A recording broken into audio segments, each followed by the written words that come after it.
आदाब, JKLH live के साथ मैं हूं मुनाज़ा शाह और इस वक्त की अहम खबर आपको बता दें। आरएसएस चीफ मोहन भागवत जम्मू दौरे पर है। बीजेपी कोर ग्रुप अरकान के साथ मीटिंग कर रहे हैं आरएसएस चीफ। आरएसएस लीडरों और वर्करों से मुलाकात भी करेंगे। आरएसएस चीफ मोहन भागवत जम्मू के सहरोजा दौरे पर हैं। तो आपको बता दें कि आरएसएस चीफ मोहन भागवत जम्मू के सहरोजा दौरे पर हैं और इस वक्त आपको बता दें बीजेपी कोर ग्रुप अरकान के साथ आरएसएस चीफ की मीटिंग और आरएसएस लीडरों और वर्करों से भी आरएसएस चीफ मोहन भागवत मुलाकात करने वाले हैं। 3 दिनों के दौरे पर रहेंगे आरएसएस चीफ। जम्मू में इस वक्त उनकी आरएसएस अरकान लीडरान से भी मुलाकात होनी है और आपको बता दें कि बीजेपी कोर ग्रुप अरकान के साथ आरएसएस चीफ मोहन भागवत की मीटिंग है। हमारे साथी समीर इस वक्त हमारे साथ जुड़ चुके हैं। समीर, अहम खबर, इस हवाले से हमें अपडेट दें।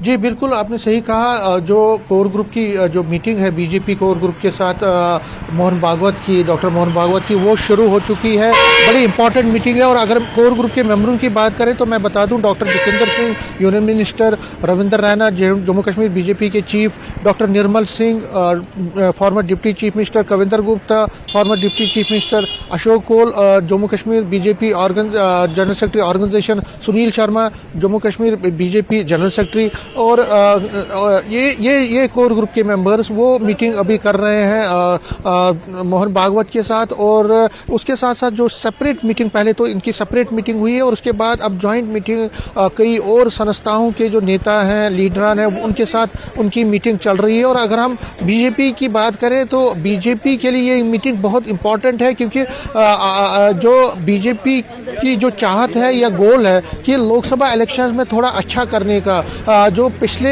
2019 के मुकाबले में पार्टी अब इस बार ज्यादा सीटें जीतना चाहती हैं लोकसभा की, यहां से कम कश्मीर वैली से 1 सीट जीतना चाहती है। तो उसके सिलसिले में ये मीटिंग बहुत इंपॉर्टेंट है। और अगर हम इस मीटिंग की बात करें तो जो मार्गदर्शन मिलेगा आरएसएस चीफ की तरफ से बीजेपी को कि क्या एजेंडा लेकर वो आगे चले। और यहाँ मैं आपको बता दूं, मेरे कैमरामैन दिखाएंगे, ये केशव भवन दिखाएंगे और केशव भवन में ही इधर इसी बिल्डिंग में इस वक्त जो है ये जो आरएसएस का हेडक्वार्टर है, यहाँ पे ये मीटिंग चल रही है। और इस मीटिंग में जो एजेंडा है वो तय किया जाएगा लोकसभा इलेक्शंस के लिए। लोकसभा इलेक्शन में कितना क्या क्या करना है, क्या क्या चीज़ें करनी है, किस तरह से आगे बढ़ना है, किस तरह से पार्टी जो है अच्छा करेगी। और कौन से, क्योंकि धारा 370 हटने के बाद यहाँ पे जम्मू कश्मीर में बीजेपी इस चीज़ को बनाना चाहती है। और जो तकरीबन 9.5 साल से जो मोदी सरकार है जिन्होंने स्कीम्स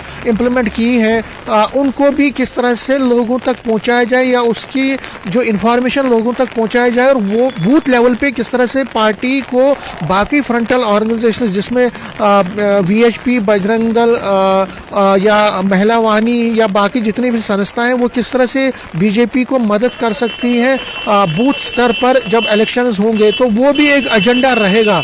और क्या क्या मुद्दे हैं, क्या क्या पॉलिटिकल सिचुएशन है, किस तरह से बीजेपी इन हालात में, जबकि अभी करगिल में भी पार्टी को कुछ नुकसान पहुंचा था और अभी पार्टी को कुछ ज़्यादा फायदा वहाँ नहीं पहुंचा। और जम्मू में भी कई चीज़ों पे रिजल्टमेंट है, जैसे टोल प्लाजा पे, स्मार्ट मीटर्स पे या प्रॉपर्टी टैक्स पे भी यहाँ जम्मू में। तो उन मुद्दों को भी लाया जाएगा चर्चा में। इसी तरह से जो सिक्योरिटी के सिचुएशन है, पॉलिटिकल सिचुएशन है, अलायंस जो बना रही है पार्टीज, अपोजिशन पार्टीज, किस तरह से उस अपोजिशन पार्टीज के अलायंस को जो है चैलेंज किया जाए, उसको किस तरह से उनके चैलेंज को कंटेन किया जाए या मुकाबला किया जाए, ये भी एक मार्गदर्शन आरएसएस चीफ की तरफ से दिया जाएगा। तो बहुत ही हेक्टिक शेड्यूल है। मैं आपको बता दूं, तकरीबन 2 बजे तक आरएसएस चीफ की बीजेपी और बाकी जो फ्रंटल ऑर्गेनाइजेशंस हैं पार्टी ऑर्गेनाइजेशन की, उनके जो नुमाइंदे यहाँ पे आए हैं, एक्टिविस्ट्स आए हैं, उनके साथ उनकी मीटिंग चलती रहेगी। तो कुल मिला के बहुत ही इंपॉर्टेंट और बहुत ही हेक्टिक मीटिंग आज चलने वाली है। जी बिल्कुल, तो मीटिंग जारी है बीजेपी के साथ आरएसएस चीफ मोहन भागवत की। समीर, मीटिंग तो जारी है और इससे क्या कुछ इनपुट आता है वो हम लगातार इस खबर पर नजर बनाए रखेंगे। ये बताएं कि जो overall RSS chief Mohan Bhagwat का 3 रोजा दौरा है जम्मू का, इसको किस तरह से देखा जा रहा है, किस पॉलिटिकल सिनेरियो में अगर हम इसको देखें तो कैसे समझे?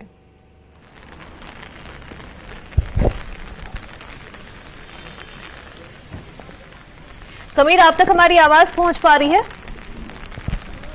जी बोलिए बोलिए बोलिए। जी मैं समीर, सुन नहीं पाया, दोबारा।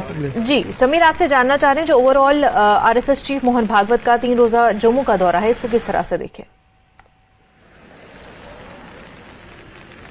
बिल्कुल 3 दिन का दौरा है और आज अगर हम जिस तरह से मैंने आपको बात की, आज वो बात करेंगे जो यहाँ पे बहुत सारी आरएसएस की फ्रंटल ऑर्गेनाइजेशंस में, जिसमें बीजेपी भी एक है, बजरंग दल है, वीएचपी है, महिला वाणी है, मजदूर संघ है, बाकी जितने भी पार्टी ऑर्गेनाइजेशंस हैं उनके नुमाइंदों से वो भी अंदर चले गए हैं, उनके साथ भी बात करेंगे वो।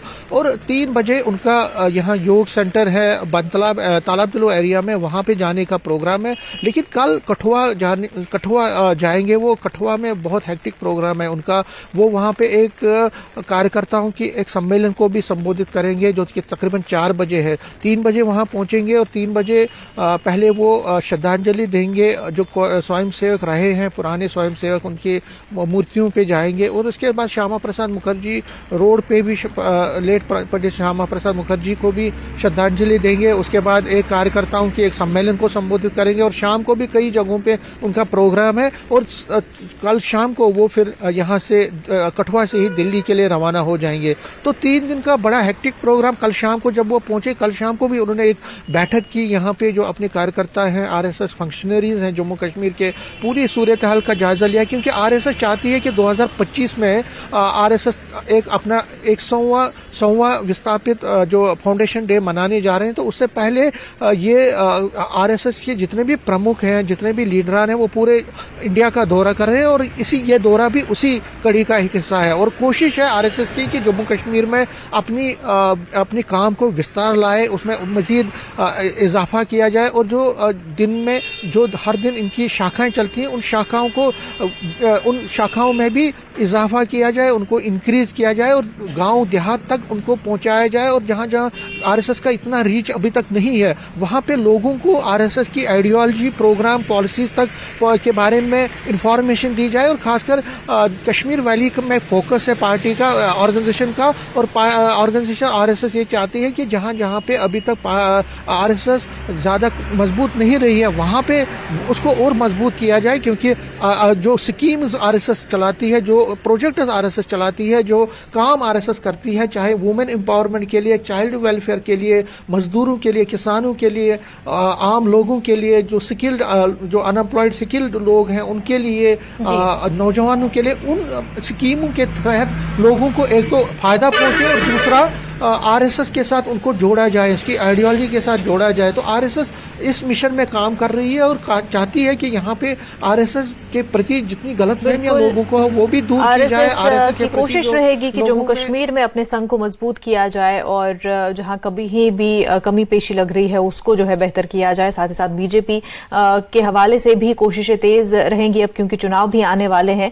ऐसे में जो एक नाराजगी कई इश्यूज को लेकर के जम्मू में देखने को मिली थी, हो सकता है कि उस हवाले से भी आरएसएस चीफ का कोई सलाह या किसी तरह की स्ट्रेटजी रहे बीजेपी के लिए, ताकि लोगों में जो नाराजगी जम्मू में खासतौर से देखने को मिली थी वो दूर हो जाए। बहरहाल मीटिंग इस वक्त बीजेपी के साथ आरएसएस चीफ की जारी है। समीर, बेहद शुक्रिया तमाम जानकारी के लिए। आगे बढ़ते हैं, एक और बड़ी खबर इस वक्त कुपवाड़ा से सामने आ रही है।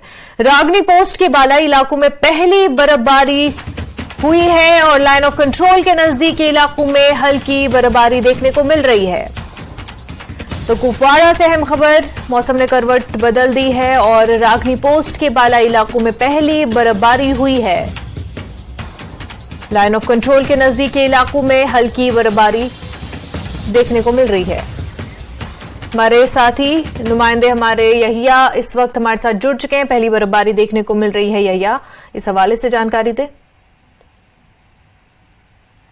आज जी मुनज़्ज़ा, आज मौसम में तब्दीली आई, यानी कि जिस तरह आपने पहले भी कहा कि मौसम ने अपनी करवट बदल ली और कुपवाड़ा जिले के जो लाइन ऑफ कंट्रोल वाले इलाके हैं, खासतौर पर रागरी पोस्ट और शमस बरी पहाड़ियों के बीच जो है आज हल्की हल्की बर्फबारी हुई और करना के जो आबादी वाला इलाके है वहां पर आज बारिशों का सिलसिला जारी रहा रात भर, और आज कुपवाड़ा जिले के मुख्तलिफ इलाकों में भी दिन भर बारिशों का सिलसिला जारी। लेकिन इस बीच रवां साल की पहली बर्फबारी जो है वो आज करना के उन शमसबरी पहाड़ियों में रिकॉर्ड की गई, जिसकी तस्वीरें इस वक्त जो है टीवी स्क्रीन पे आपको नजर आ रही हैं।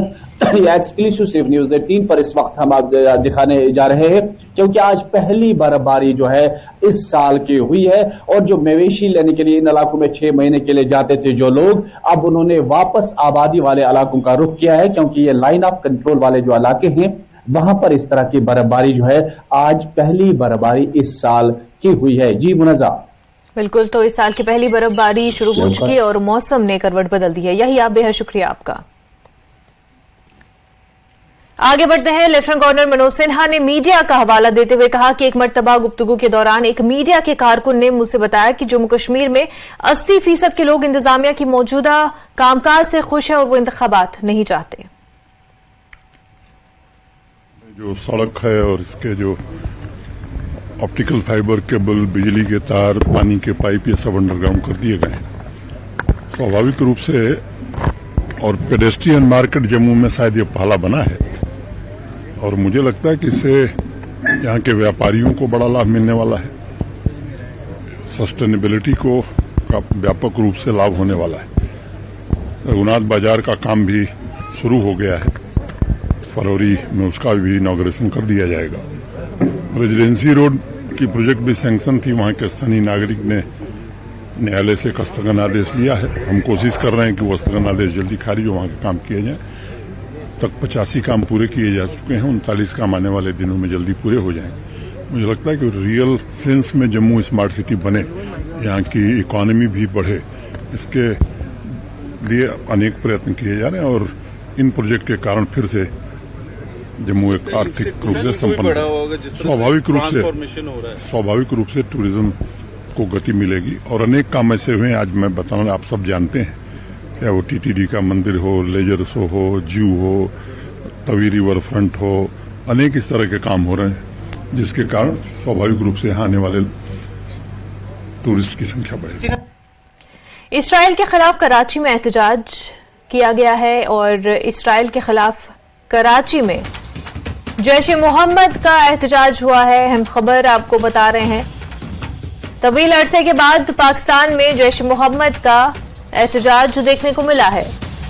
तो इसराइल के खिलाफ कराची में जैश-ए-मोहम्मद ने एहतजाज किया है। लगातार इसराइल फलस्तीन के बीच जंगी सूरत हाल बने हुए हैं और इस बीच कराची में जैश-ए-मोहम्मद ने इसराइल के खिलाफ एहतजाज किया है। तवील अरसे के बाद पाकिस्तान में जैश-ए-मोहम्मद का एहतजाज देखा गया है।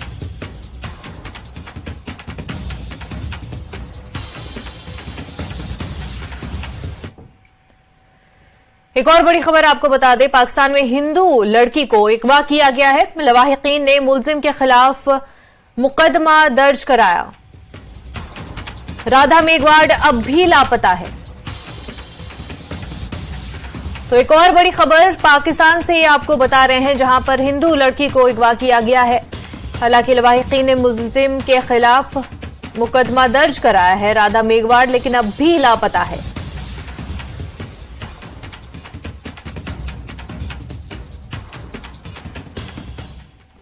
राधा मेघवाड़ के जो अगवा कयो है वो साॻियो ई तसलसल आहे जी रिंकल खां शुरू थियो ऐं हुन खां पहिरीं शुरू थियो। हज़ारे सिंधी हिंदू न्याणियुनि खे अगवा कयो थो वञे, हुन जो ज़ोरी मज़हब तब्दील थो करे। इहा हिकिड़ी साज़िश आहे त सिंधी हिंदुअनि खे सिंध मां लॾाइजे कीअं, छो त हीअ चवंदा त हिते धरती धणी न हुजनि। हिकिड़ी वॾी हिकिड़ी प्लानिंग जे तहत सिंधी हिंदुअनि सां ज़ुल्म कयो वञे। राधा मेघवाड़ खे हिकिड़ी 13 सालनि जी न्याणी खे तव्हां अगवा करे था वञो, हुन जो ज़ोरी मज़हब तब्दील था करे छॾियो ऐं केरु हुन पुलिस हुन लाइ कुझु करे न पई। जो जॾहिं त इन FIR थी आहे हुनखे 2 कलाक थी 2 ॾींहं गुज़री जो आहे न, जॾहिं असां FIR कराई हुन खां पोइ पुलिस असांखे चए थी, हिन माइटुनि खे चए थी गरीबनि सां वापसि थी आहे। असीं ग़रीब आहियूं, अलाए जे आसरे सिंधियुनि जे आसरे वेठा आहियूं। जॾहिं सिंधी ईअं पिया करे पोइ असीं केॾा वञूं? पुलिस छा थी करे? पुलिस कुझु ई नथी करे, एक्शन खणी सघे थी न। ग़रीबनि जो छा लाइ फ़ैसिलो नथा कनि, छो नथा कनि? ज़ाती पिया कनि।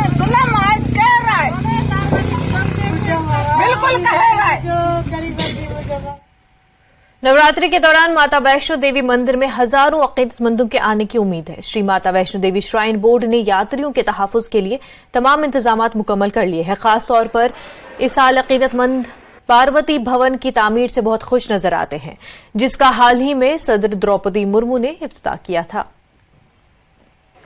अभी मैं माता वैष्णो देवी भवन में मौजूद हूं और ये वही हॉल है जिसका इनॉग्रेशन हाल ही में president of India Droupadi Murmu की तरफ से किया गया था। ये है पार्वती भवन और इसको बनाने के पीछे मकसद था कि श्रद्धालुओं को सुविधाएं मुहैया करवाई जाएं। देश के कोनों कोनों से जो है काफी संख्या में श्रद्धालु यहाँ पहुँचते हैं और नवरात्रों में ये रश दोगुना तिगुना हो जाता है, जिसको देखते हुए यहाँ लॉकर की व्यवस्था हो, यहाँ पे नहाने की व्यवस्था हो श्रद्धालुओं के लिए, इसीलिए इस बिल्डिंग को बनाया गया है। इस बिल्डिंग में ये वेटिंग हॉल है जहाँ सब श्रद्धालु बैठ के वेट करते हैं और उसके बाद इसके ऊपर जो माला है वह जो फीमेल यानी कि महिलाओं के नहाने का बाथिंग गेट बनाया गया है और उसके बाद जो उसके ऊपर जो हॉल है वो है मेल के लिए, यानी मर्द जो हैं वो वहाँ पे नहा सकते हैं, क्योंकि ये मान्यता है कि जो भी माता वैष्णो देवी भवन में दर्शन करने के लिए आता है, दर्शनों से पहले अपने आप को स्वच्छ करता है, यानी नहाता है, पवित्र होता है और उसी के बाद माता के दर्शन किए जाते हैं। हमारे साथ कई श्रद्धालु हैं। ये भवन बनाया गया है, इससे क्या फायदा आपको हुआ है? फायदा ये है जी, मैं लाजपत बघेल मेरा नाम है, गुड़गांव से हर साल आता हूँ मैं नवरात्रों में और पिछले 10 सालों से बचपन से ही फिलहाल मैं आ रहा हूँ, हर साल आता हूँ। पहले लॉकर सुविधा नहीं थी, अच्छी सुविधा नहीं थी, रूम की, नहाने बाथरूम की। श्रीमान्य राष्ट्रपति जी द्रौपदी मुर्मू जी यहाँ आई, मनोज सिन्हा जी उपराज्यपाल जम्मू एंड कश्मीर के, उन्होंने बहुत अच्छी सुविधा करी है, यात्रियों के लिए बहुत अच्छी व्यवस्था है, इससे सभी खुशी हैं। हम आप क्या कहेंगे, कितनी सुविधाएं आपको यहाँ लग रही हैं? पहले ना यहाँ पर जब यात्री आते थे तो नहाने धोने में उन सब में बड़ी परेशानी, काफ़ी गंदगी रहती थी। अब मुझे लगता है कि इस तरह भवन का जब रेनोवेट कर दिया है, शायद यहाँ सुविधाएं और बढ़ जाएंगी, यात्रियों की अच्छा लगेगा आने में और अच्छे से हम लोग माता के दर्शन कर पाएंगे। जय माता दी। आप क्या कहेंगे? जय माता दी। आपको लगता है कि जो सुविधाएं हैं वो पिछले सालों के मुकाबले बहुत ज्यादा की गई हैं, श्रद्धालुओं की जो सुविधाओं का ध्यान रखा गया है यहाँ? यस, मैं 15 साल पहले आया था तो यहाँ पे सुविधाएं बहुत कम थी, लेकिन आज की डेट में काफ़ी सुविधाएं हैं, खाने पीने की, सुलभ शौचालय वगैरह काफ़ी अच्छा है और काफ़ी अच्छा है। आप देख सकते हैं कई श्रद्धालु हैं। आप बताएं, आपको पहले के मुकाबले अब कितनी सुविधाएं अच्छी लगी? और ये पार्वती भवन जिसको अभी बनाया गया है और यहाँ पे बाथिंग घाट बनाए गए हैं महिलाओं के लिए, पुरुषों के लिए, यानी अब बहुत ज़्यादा सुविधाएं हो गई।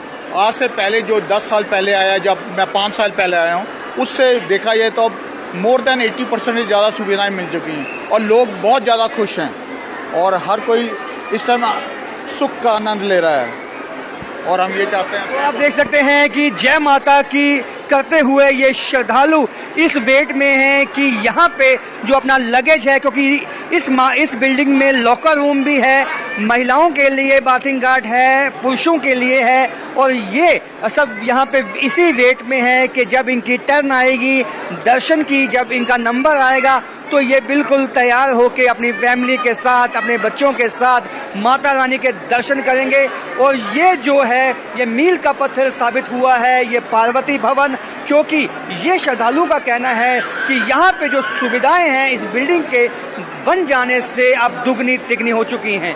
कैमरामैन नारायण दत्त के साथ राजेंद्र, न्यूज़ 18 वैष्णो देवी भवन जम्मू।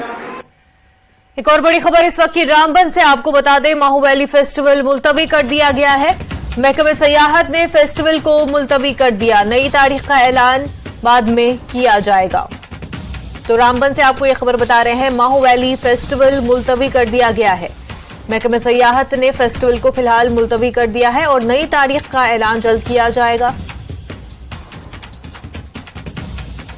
माहू वैली फेस्टिवल के हवाले से आपको यह खबर बता रहे हैं, महकमे सयाहत ने फेस्टिवल को मुलतवी कर दिया है और नई तारीख को बाद में ऐलान किया जाएगा।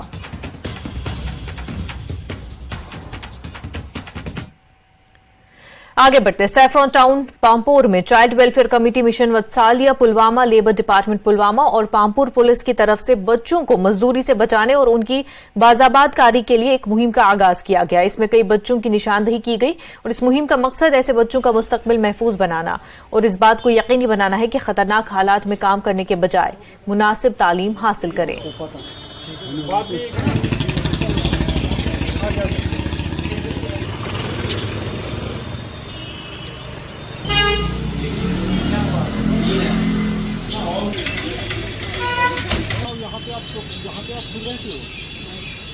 और यहाँ पे हमने कुछ बच्चे ऐसे आइडेंटिफाई किए हैं जिनको स्ट्रीट चिल्ड्रन कहते हैं। स्ट्रीट चिल्ड्रन में असली में 3 कैटेगरीज आती हैं।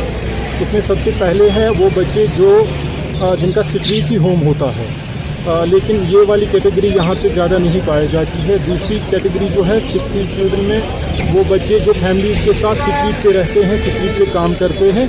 इस किस्म की कैटेगरी में यहाँ पे हमने बच्चे रेस्क्यू किए हैं। अभी उनका हम रेस्क्यू के बाद रिहेबिलिटेशन करेंगे प्रॉपर प्रोसीजर फॉलो करके और अकॉर्डिंगली उनका फ्यूचर जो है। आगे बढ़ते हैं। इंटरनेशनल ओलंपिक कमेटी का 141वां इजलास आज मुंबई के जियो वर्ल्ड सेंटर में मुनक्किद किया जाएगा। सेशन का इफ्तिताह वजीर आजम नरेंद्र मोदी करेंगे। 17 अक्टूबर तक का आईओसी के इस इजलास में कई अहम फैसले लिए जाएंगे। बड़ी बात यह है कि भारत 40 साल बाद इस सेशन की मेजबानी कर रहा है।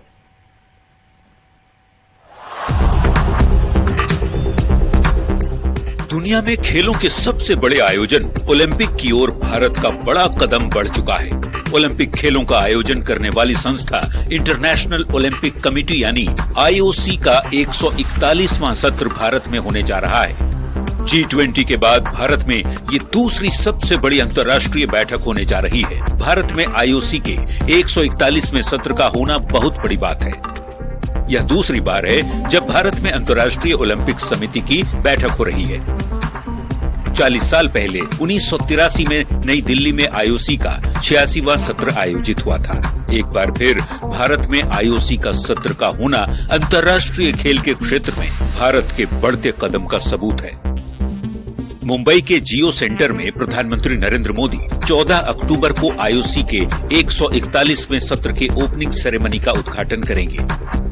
सत्र में अंतर्राष्ट्रीय ओलंपिक समिति के अध्यक्ष थॉमस बाक, सेबेस्टियन कोए और रॉयल्टी जैसी बड़ी हस्तियां हिस्सा लेंगी। इसके साथ साथ सत्र में प्रिंस अल्बर्ट सहित 70 से ज्यादा ओलंपिक मेडलिस्ट भी हिस्सा लेंगे। आईओसी से जुड़ी इन बड़ी हस्तियों को प्रधानमंत्री नरेंद्र मोदी संबोधित करेंगे। 14 अक्टूबर के ओपनिंग सेरेमनी के बाद 15 अक्टूबर से 17 अक्टूबर तक आईओसी का सेशन होगा। इसी सत्र में ओलंपिक्स से जुड़े महत्वपूर्ण फैसले लिए जाएंगे।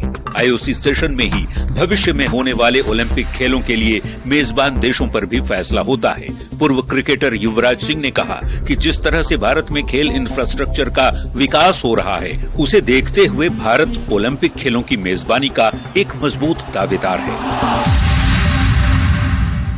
Why not? I think we have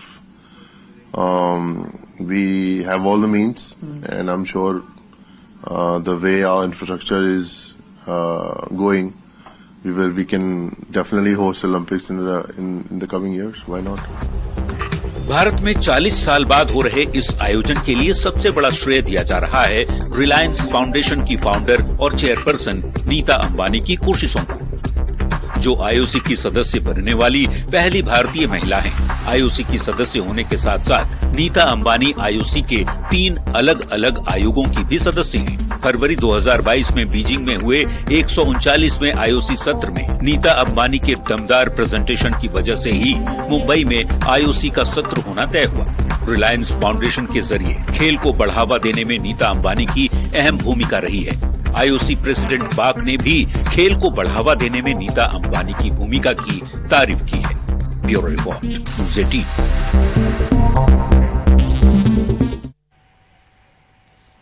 bulletin में फिलहाल इतना ही। बराबर ने रहे न्यूज़ 18 जम्मू कश्मीर लद्दाख हिमाचल के साथ। आदाब।